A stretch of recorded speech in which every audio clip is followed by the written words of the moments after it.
नमस्कार मित्रों, आज आपण express negative state and condition याचा दुसरा पार्ट आपण पाहत आहोत आणि नक्कीच तो तुम्हाला आवडेल आणि अतिशय स्पोकन इंग्लिश साठी महत्त्वाचा हा टॉपिक आहे। जर माझा पूर्ण व्हिडिओ पहा आणि जर तुम्हाला व्हिडिओ आवडला तर तात्काळ आपण लाईक, शेअर आणि सबस्क्राइब करा, म्हणजे आम्हालाही थोडा आनंद होईल, थोडा आमचाही उत्साह वाढेल आणि नवीन नवीन विषय तुमच्या पुढे मी सादर करेन।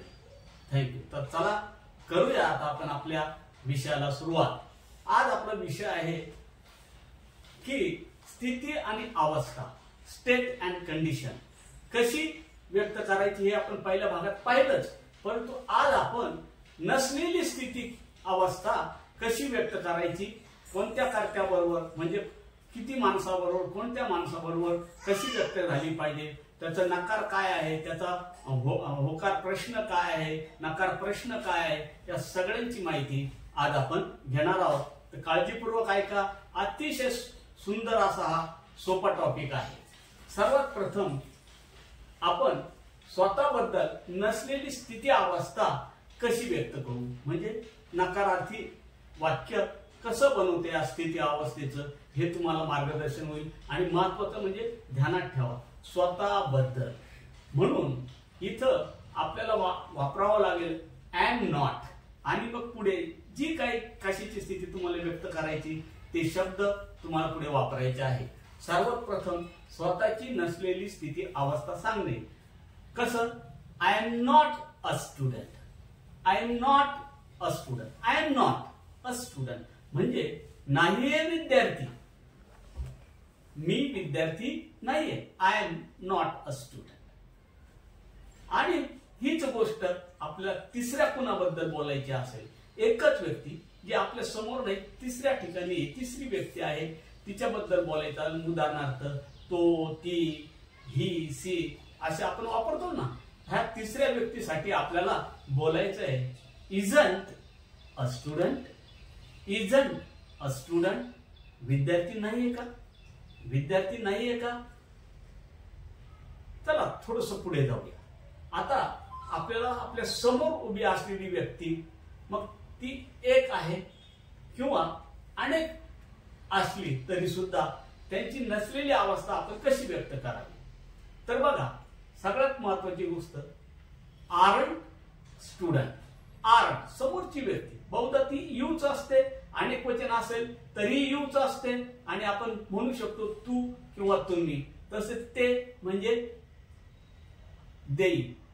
तर यासाठी आपल्याला आरंटच वापरावं लागेल नकार करण्यासाठी आणि म्हणून म्हणायचं aren't a student, aren't a student म्हणजे विद्यार्थी नाही, विद्यार्थी नाही, नाही विद्यार्थी। या पद्धतीने थोडस आपण अजून पुढे जर गेलं, काळ बदलला, आपल्याला मागच्या काळाबद्दल जर बोलायचं असेल आणि मग ही स्थिती अवस्थेची गोष्ट आपल्याला नकारार्थी बोलायची आहे, तर आपल्याला कोणासाठी बोलायचं हा विचार करायचा आहे। तर स्वतःबद्दल आणि तिसऱ्या कुणा एकाबद्दल पण मागच्या काळात, पुन्हा एकदा सांगतो, स्वतःबद्दल आणि तिसऱ्या कुणा तरी एकाबद्दल जर बोलायचं असेल तर तिथे आपला वापरायचा आहे वजन अ स्टुडंट, विद्यार्थी नव्हतो, वजन अ डॉक्टर, डॉक्टर नव्हतो, वजन अ बिझनेसमॅन, व्यापारी नव्हतो, वजन अ प्रोफेसर, प्राध्यापक नव्हतो। या पद्धतीने आपल्याला वापरता येईल। लक्षात ठेवा, तिसऱ्या एका बद्दल किंवा स्वतःबद्दल, परंतु मागच्या काळातली जर गोष्ट असेल तर आपल्याला वजंट वापरायचं आहे। आता आपण थोडस पुढे जाऊया, आपल्याला अनेकांबद्दल बोलायचं किंवा आपल्या समोरच्यांबद्दल, अर्थात याच्यात आय येत नाही तर कोण येतो, यू येतो, कारण तो आपल्या समोर असतो, किंवा तुम्ही येतात, पुन्हा यूच हे आपल्या समोर असतात, म्हणजे समोरच्या एकाबद्दल किंवा अनेकांबद्दल जर बोलायचं असेल आणि तेही मागच्या काळाच्या संदर्भात, तर आपल्याला म्हणावं लागणार आहे weren't a student, weren't a student म्हणजे विद्यार्थी नव्हते, विद्यार्थी नव्हते. Weren't a student. आता बघा हे शॉर्ट फॉर्म स्पोकन इंग्लिश मध्ये वेअर नॉट असं पण चालतं, त्याला वर नॉट आपण म्हणतो, परंतु आपलं स्पीड वाढावा आणि ओघ टिकून राहावा म्हणून त्याचं संक्षिप्त रूप कॉन्ट्रॅक्शन ज्याला आपण म्हणतो वरांत. तर ब्रिटिश लोक शक्यतो ती या शब्दाचा उच्चार करत नाही, त्याऐवजी त्यांना एक अस्पष्ट असा तचा उच्चार तिथं होतो आणि आपण म्हणायचं असतं वरांत. वरांत नॉट वरंट. तुम्हाला जे शक्य असेल ते करा, कारण आता आपण सर्वायवल इंग्लिश शिकतोय. परंतु ज्याला शक्य असेल त्यांनी हा उच्चार करा वरांत. वरांत. वरंट अ स्टुडंट म्हणजे विद्यार्थी नव्हतो. वरंट अ स्टुडंट विद्यार्थी नव्हतो. चला आपण थोडस पुढे जाऊया. आता आपल्याला येणाऱ्या काळाबद्दल म्हणजे पुढील काळाबद्दल, ज्याला आपण म्हणतोय भविष्य काळाच्या संदर्भात जर स्थिती अवस्था नकारार्थी सांगायची असेल तर आपल्याला सांगावं लागेल वॉन्ट बी अ स्टुडंट. विद्यार्थी नसेल.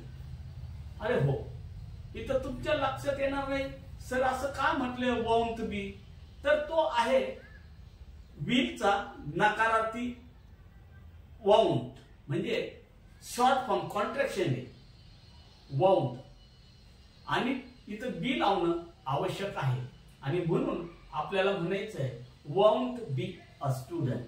विद्यार्थी नसेल. भविष्य काळाची स्थिती आपण सांगितली. वॉन्ट बी स्टुडंट. ओंठ नका म्हणून. बरेच लोक ओंठ म्हणतात. आपण बघा जमलं तर वौंट हा उच्चार करा. अतिशय सुंदर वाटतो कानाला आणि काहीतरी आपण अधिक चांगलं शिकल्याचं आपल्याला निश्चितचपणे एक आनंद होईल. Want be a student. Want be a doctor. Want be a businessman. Want be a professor. Like this. चला इथपर्यंत आपण आलो.